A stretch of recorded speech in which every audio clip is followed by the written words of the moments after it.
Why is Iran potentially being engulfed in another catastrophic war? Because of a crisis manufactured entirely by President Donald Trump, egged on by Israel. Hi, I'm Tony Karen, editorial lead of AJ Plus, and I have been covering Iran and the nuclear issue for the past 25 years. The claim that this is about stopping Iran acquiring a nuclear weapon is very hard to take seriously because Iran long ago accepted and adhered to strict limits on its nuclear program that prevented weaponization.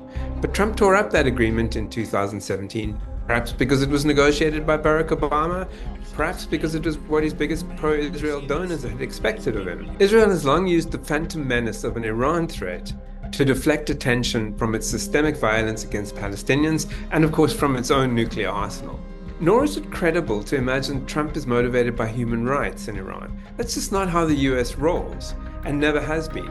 US interventions have always been driven by geopolitical calculations, and Trump doesn't even bother with the freedom rhetoric preferred by his predecessors. Most recently in Venezuela, he made clear that his goal was not freedom and democracy, but to extort its government to surrender control over its oil industry to the US. The Iran crisis that Trump has created appears to be based on his need to project an image of being an all-powerful emperor.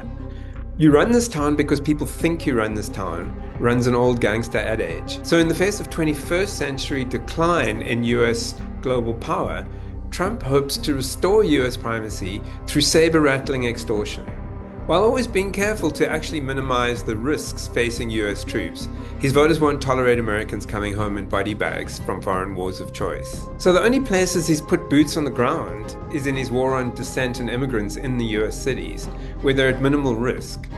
But he needs the world to believe he's willing to use America's huge military to get what he wants. And well, it turns out the Europeans didn't buy his threat to take Greenland the hard way. And Iran is also showing no signs so far of capitulating, instead threatening retaliation with far less restraint than it showed when the US attacked last summer. Many in Washington fear that Trump has painted himself into a corner by sending his armada to the Gulf. Israel sees chaos in the region as strengthening its position, and it's egging him on to do its dirty work. Regional allies like Turkey, Saudi Arabia, and Qatar are urging restraint. The greatest danger right now may be Trump's political calculation.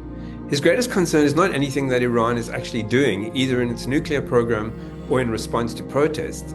It's the danger that failure to come away with something that he can spin as a victory will make people wonder if he really does run this town.